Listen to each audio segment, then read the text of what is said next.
Students, कल मैंने pronoun पर कुछ डिक्टेशन दिया था जिसमें पर्सनल प्रोनाउन को क्लैरिफाई किया था।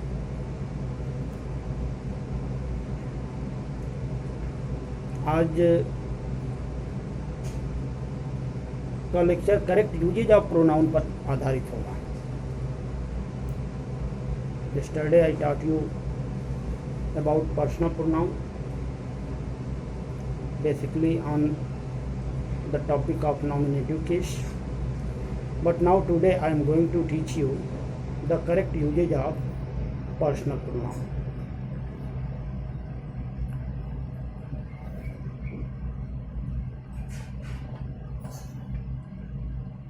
रूल नंबर 1, लेट के बाद ऑब्जेक्टिव केस के प्रोनाउन का प्रयोग होता है।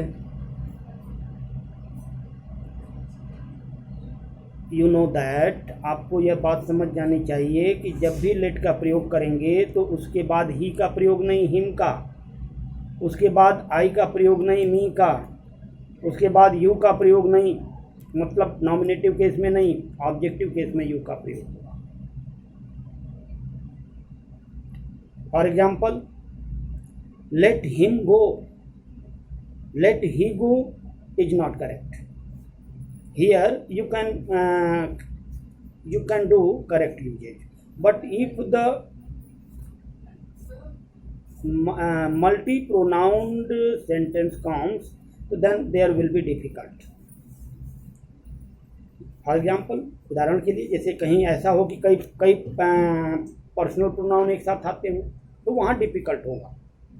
जैसे लेट यू एंड मी गो, देखने में सही लगता है, late you and me go, this is से देखने में सही लगता है, लेकिन गलत जब दिखाना हो तो क्या होगा, let you and I go, let you and I go. यहाँ यह गलत हो गया क्योंकि यू तो ऑब्जेक्टिव केस कंप्लीट दिखाई देता है, लेकिन आई ऑब्जेक्टिव केस नहीं है, नॉमिनेटिव केस है, इसलिए उसको मी में कन्वर्ट करना पड़ेगा।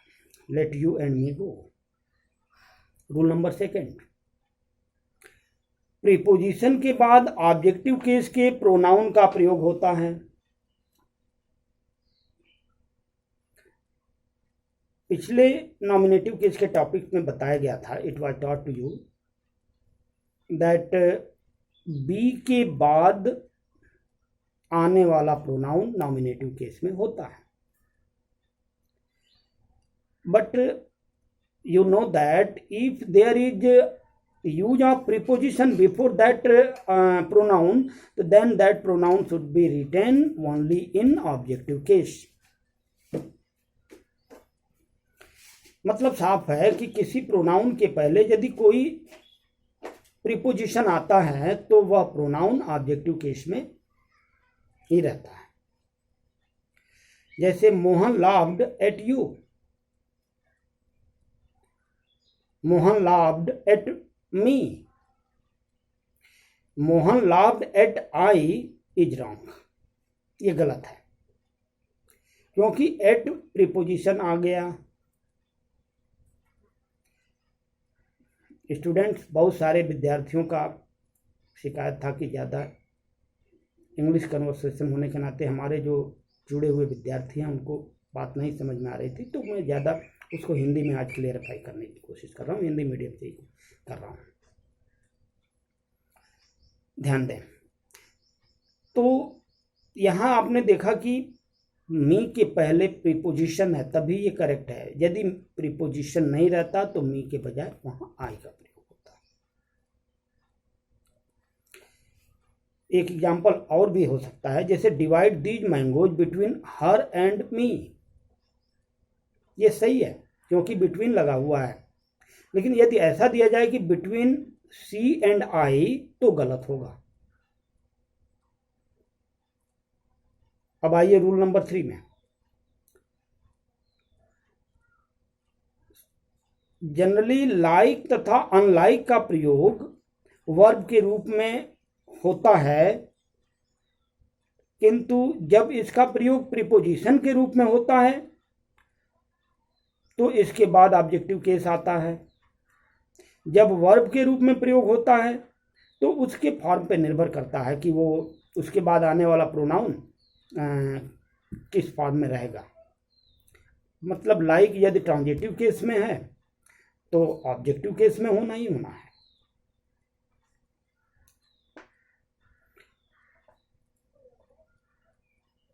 जैसे एक एग्जाम्पल है, यू आर लाइक हर।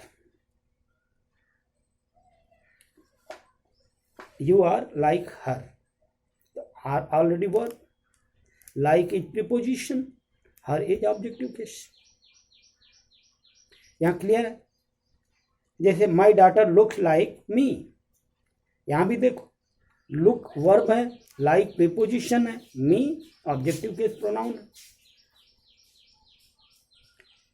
तो इस प्रकार वहाँ इस तरह से लिखना कि योर डॉटर लुक्स लाइक मी के बजाय आई लिखना गलत होगा। Your daughter looks like I गलत है। योर यू आर लाइक सी गलत है। अब आइए रूल नंबर 4 में, बट का प्रयोग प्रीपोजिशन के रूप में होने के बाद इसका अर्थ बदल जाता है या एक्सेप्ट अर्थात सिवाय या अलावा का अर्थ देता है। यदि वह एक प्रीपोजिशन के रूप में प्रयोग होता है बट उसका अर्थ लेकिन नहीं होता है। और इसके पहले all, none, every, nobody, everybody, इस तरह के जो इंडेफिनिट प्रीपोजिशन हैं वह दिखाई देते हैं। अतः इस प्रकार के केस में वर्ब के पहले बट, उसके बाद नॉमिनेटिव केस ऑब्जेक्टिव का प्रयोग किया जाता है।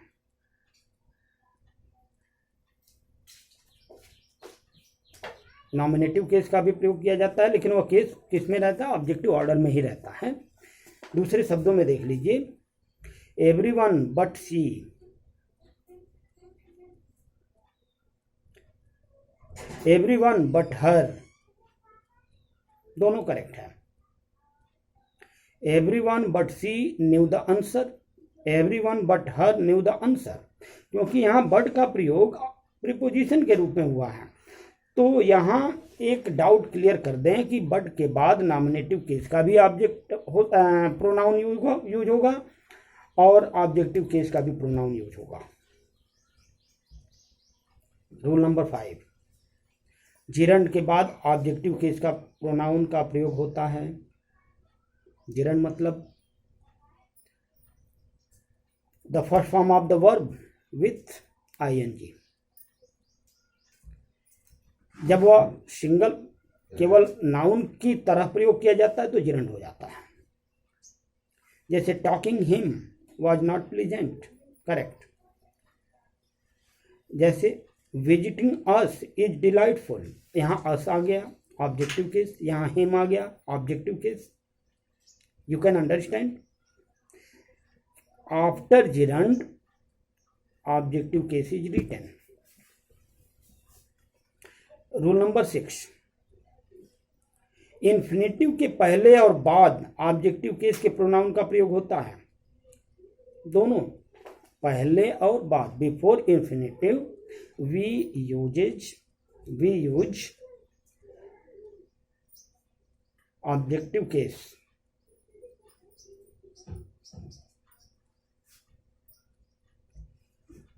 For example, I required her to come here. I required her to come here. One more, Mohan hopes to meet me today. आपने देखा कि यहाँ hopes to meet me today. To meet क्या है? इन्फिनेटिव है, उसके बाद आने वाला प्रोनाउन ऑब्जेक्टिव केस। हमने ऊपर बताया I required her to come here, तो हर के बाद आने वाला इन्फिनेटिव है, मतलब इन्फिनेटिव के पहले भी ऑब्जेक्टिव केस आ सकता है और इन्फिनेटिव के बाद भी ऑब्जेक्टिव केस आ सकता है। रूल नंबर 7 में आइए। टू बी के बाद, या दूसरे शब्दों में टू बी को यदि इन्फिनेटिव के रूप में प्रयोग किया गया है तो इसके पहले और इसके बाद दोनों परिस्थिति में ऑब्जेक्टिव केस आ सकता है। Objective case can come not come, objective case come before to be and after to be if that is used as infinitive। जैसे you guessed he to be I, गलत है, this is wrong। he guessed him to be me, correct है, क्योंकि यहां to be का प्रयोग infinitive के रूप में हुआ, फिनिट वर्ब के रूप में नहीं हुआ है। रूल नंबर 8, यदि दो नॉमिनेटिव केस के बीच तुलना हो तो एज देन के बाद नॉमिनेटिव केस के प्रोनाउन का प्रयोग होता है। एज और देन के दोनों के बाद, जैसे Mahesh is as fat as I, जैसे Mukesh is as tall as he. यहां आपने देखा एज के बाद आई, एज के बाद ही का प्रयोग करेक्ट है, लेकिन एज के बाद यदि मी कर दिया जाता है, एज के बाद यदि हिम कर दिया जाता है तो गलत होगा।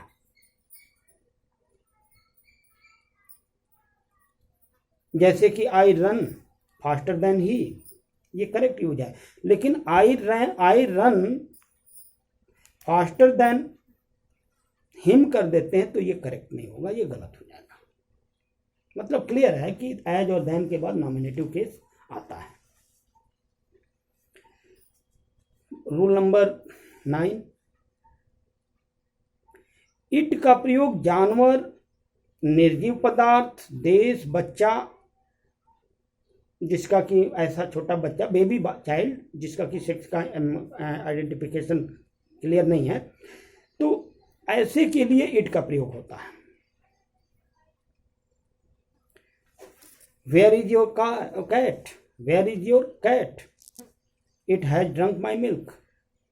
यहां इट का प्रयोग कैट के लिए है। अब यहां ही नहीं करेंगे कि ही ड्रंक माई मिल्क, वो गलत होगा। I have a chair, it is broken, it का प्रयोग चेयर के लिए किया गया, नॉन लिविंग है। उसी प्रकार India is a country, it is a very big, it का प्रयोग कंट्री के लिए किया गया। सेम कंडीशन बेबी चाइल्ड के लिए भी इट का ही प्रयोग किया जाता है। नाउ रूल नंबर 10, तीनों पर्सन के प्रोनाउन का प्रयोग जब एक साथ करना हो तो उन्हें फर्स्ट, सेकेंड, थर्ड के क्रम में रखना चाहिए। फर्स्ट, सेकेंड, थर्ड का मतलब first person, second person, third person. लेकिन ग्रामर कहता है, इंग्लिश ग्रामर कहता है कि नहीं, उसे फर्स्ट, सेकेंड, थर्ड के क्रम में नहीं रखना चाहिए, बल्कि उससे 2, 3, 1 के क्रम में रखना चाहिए। ये कंफ्यूजन क्लियर कर लेना है कि 1, 2, 3 के क्रम में नहीं होगा, 2, 3, 1 के क्रम में होगा, according to English grammar. But in Hindi language this is written 1, 2, 3 in the form of 1, 2, 3, पहले फर्स्ट पर्सन, फिर सेकेंड पर्सन, फिर थर्ड पर्सन। लेकिन इंग्लिश ग्रामर में ये 2, 3, 1 के क्रम में होता है, पहले सेकेंड पर्सन, फिर थर्ड पर्सन, फिर फर्स्ट पर्सन। पहले यू, फिर ही, तब जाकर के आई। जैसे एक एग्जांपल है, you he and I go there, you he and I go there, ये करेक्ट है। अब इसके क्रम में कहीं कोई अंतर कर देते हैं तो गलत हो जाता है। You, he and I go there, याद रखना की बात है।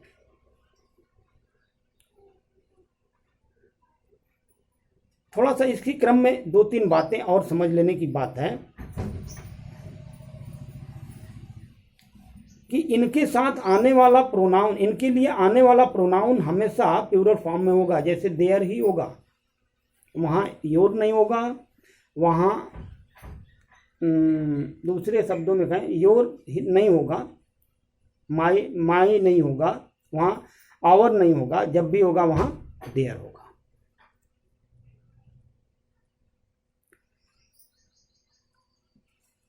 देयर मतलब THEIR, क्लियरिफाई करते हैं।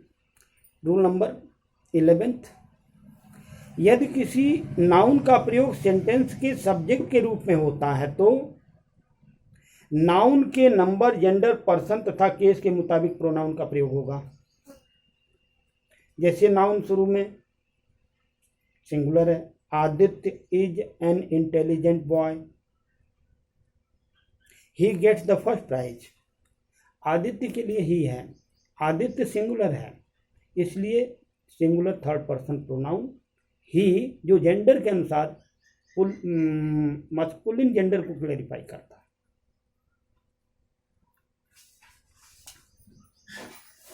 In the same way, these boys are idle. Here the number of the boys are more. अधिक संख्या है लड़कों की, तो ये प्लूरल नंबर हो गया।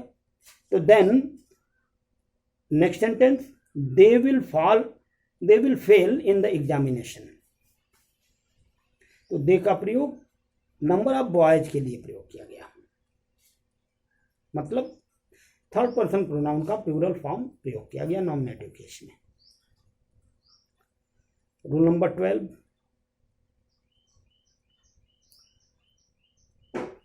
विद्यार्थियों ओवरडोज हो रहा है वीडियो का। नाउ अब मैं बाकी हाफ, दूसरे शब्दों में कहा गया तो हाफ तो हो गया है, लेकिन रूल्स पर्सनल प्रोनाउन के हाफ कल समाप्त हो जाएगा। Thank you.